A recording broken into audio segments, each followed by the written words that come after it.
Especulación. La mayoría de las transacciones en el mercado implica la comercialización de cosas reales según el valor que tienen para el comprador y el precio que el vendedor considera posible. Algunas transacciones, sin embargo, implican la compra de cosas que aún no existen o cuyo valor aún no ha sido determinado, o ambas posibilidades a la vez. Por ejemplo, el precio de las acciones de la empresa de Internet Amazon fue en aumento durante años antes de que la compañía lograra generar ganancia alguna. Era obvio que la gente estaba especulando con el hecho de que la compañía posiblemente generaría ingresos o con el de que otros continuarían ofreciendo precios más altos por sus acciones, y ello permitió que los primeros accionistas pudieran vender sus acciones de modo beneficioso, independientemente de si Amazon había generado, o no, determinados dividendos. Tras años de operar con pérdidas, Amazon finalmente produjo ganancias en 2001.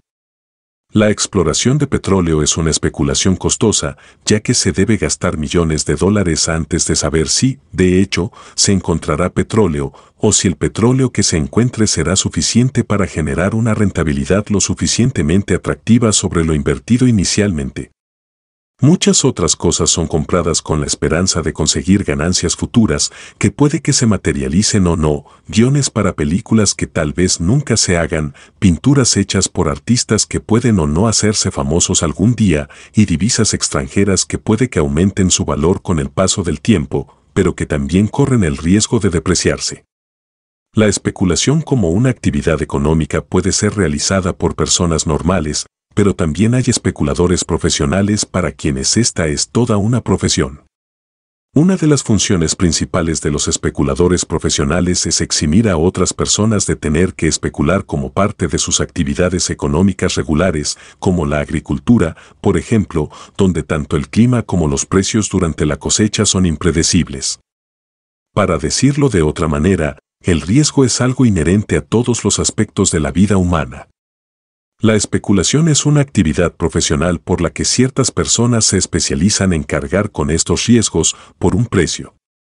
Para que este tipo de transacciones tengan lugar, el coste del riesgo que se transfiere para la persona que inicialmente soportaba ese riesgo debe ser mayor que el precio pagado por dicha transferencia y, al mismo tiempo, el coste para quien asume ese riesgo debe ser menor que el precio cobrado.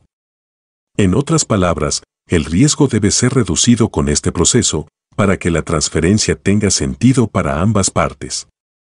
La razón por la que el especulador logra costes más bajos puede deberse a sus métodos más sofisticados para el análisis de riesgos, a un mayor capital para poder soportar reveses en el corto plazo, o a que la variedad de riesgos asumidos por el especulador reduce su riesgo a nivel general. Cuando un agricultor estadounidense de Idaho o Nebraska se apresta a plantar su trigo, no tiene forma de saber cuál será su precio cuando lo coseche. Esto depende de innumerables agricultores de trigo, no solo en Estados Unidos, sino también en lugares tan distantes como Rusia o Argentina. Si la cosecha de trigo falla en Rusia o Argentina, el precio mundial del trigo se disparará debido a la oferta y la demanda, lo que hará que los agricultores estadounidenses obtengan precios muy altos por sus cultivos. Pero si se da una cosecha extraordinaria de trigo, ya sea en Rusia o Argentina, puede que se produzca un excedente en el mercado mundial, lo que obligará a enviar el cereal sobrante a costosas instalaciones de almacenamiento. Esto provocará que el precio mundial del trigo se desplome y dejará a los agricultores estadounidenses sin nada que recompense su duro esfuerzo, y tal vez incluso con pérdidas. Al mismo tiempo, sus familias y ellos mismos tendrán que vivir de sus ahorros o adquirir deudas con quien esté dispuesto a otorgárselas. Para evitar tener que especular de esta manera, el agricultor puede pagar a un especulador profesional para que corra con el riesgo, mientras él se dedica a la agricultura.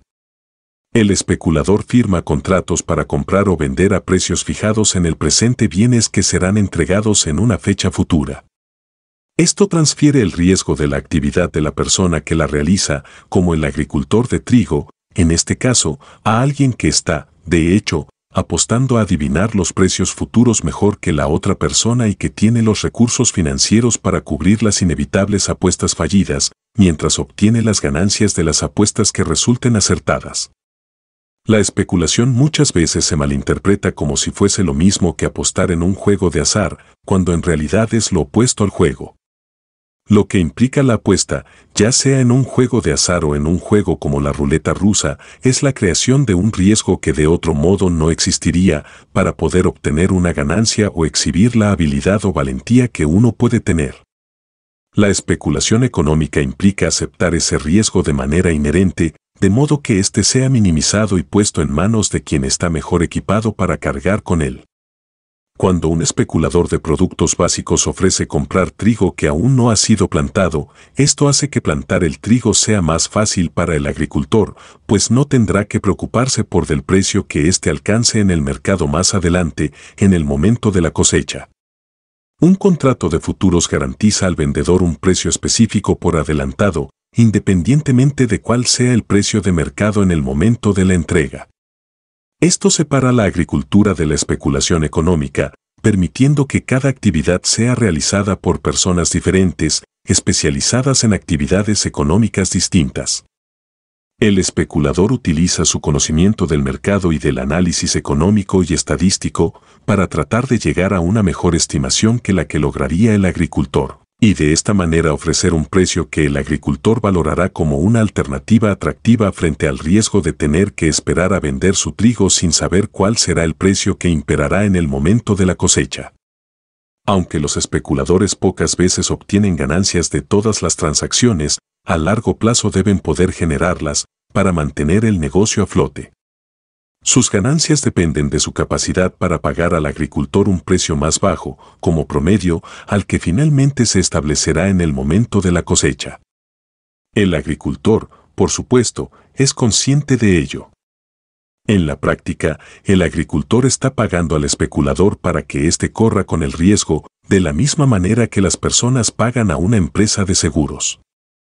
Al igual que con otros bienes y servicios, la pregunta que se plantea es si efectivamente el servicio que se ofrece vale el precio que se cobra por él. A nivel individual, cada agricultor puede decidir por su cuenta si el negocio vale la pena o no y por supuesto, cada especulador debe competir con otros especuladores, al igual que cada agricultor debe competir con otros agricultores, ya sea cerrando contratos de futuros o vendiendo en el momento de la cosecha. Desde el punto de vista de la economía en su conjunto, la competencia determina cuál será el precio y, por lo tanto, cuál será la ganancia del especulador.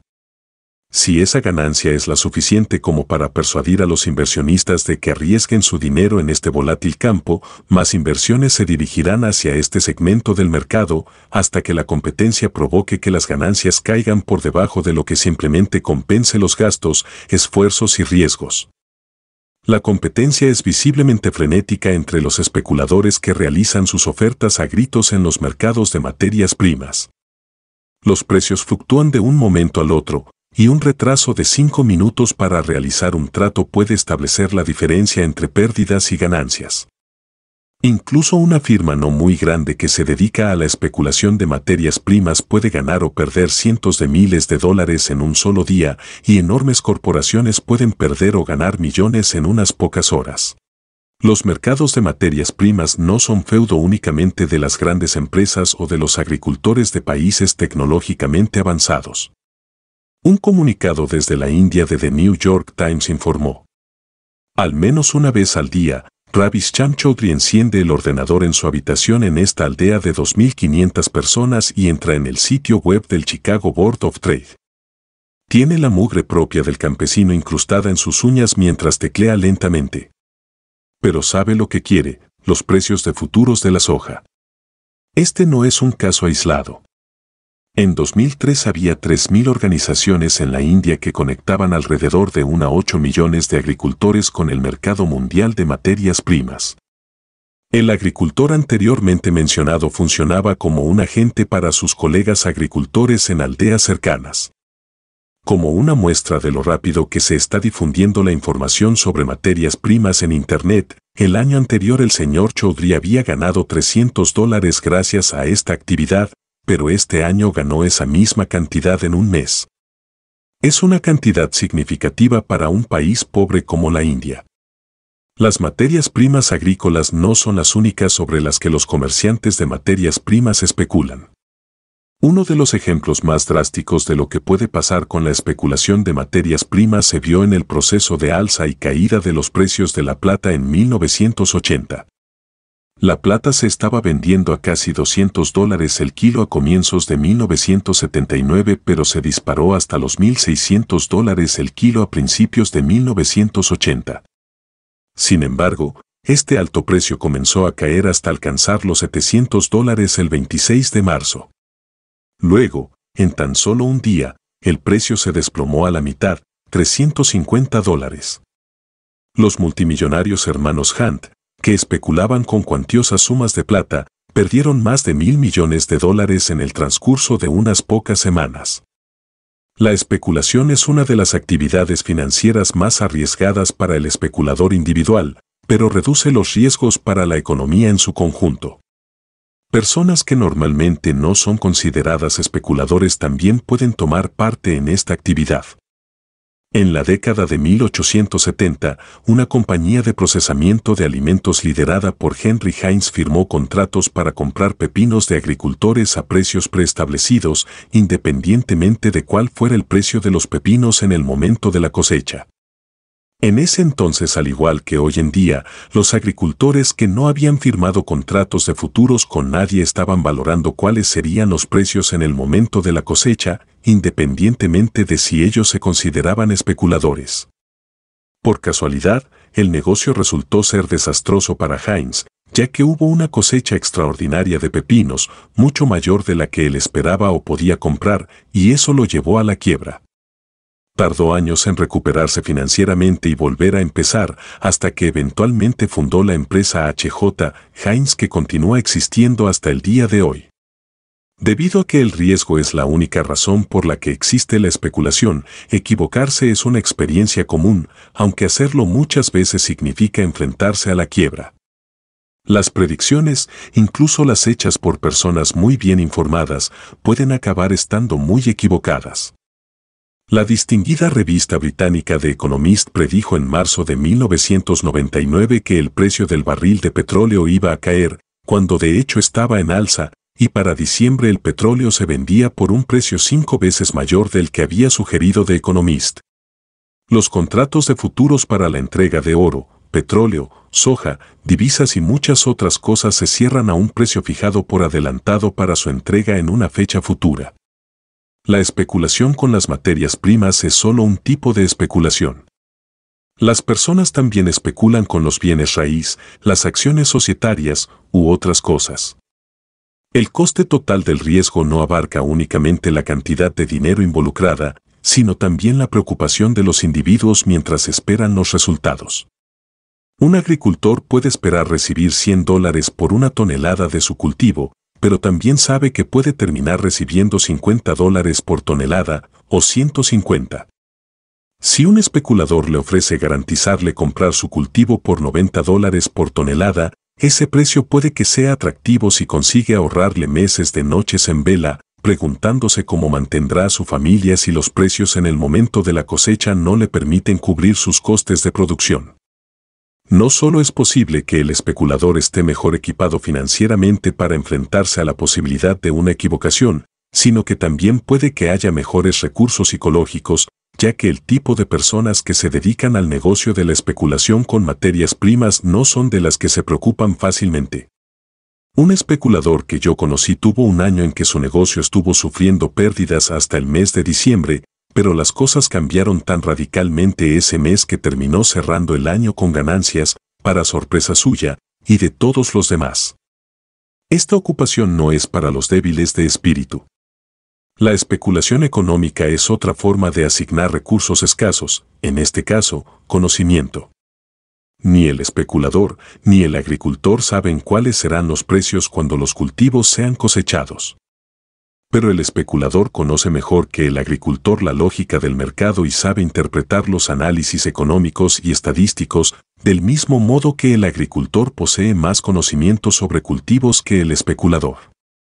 Mi amigo, especulador en materias primas, admitió que nunca había visto una semilla de soja y no tenía la menor idea de su apariencia, pese a que probablemente había comprado y vendido millones de dólares en soja a lo largo de los años.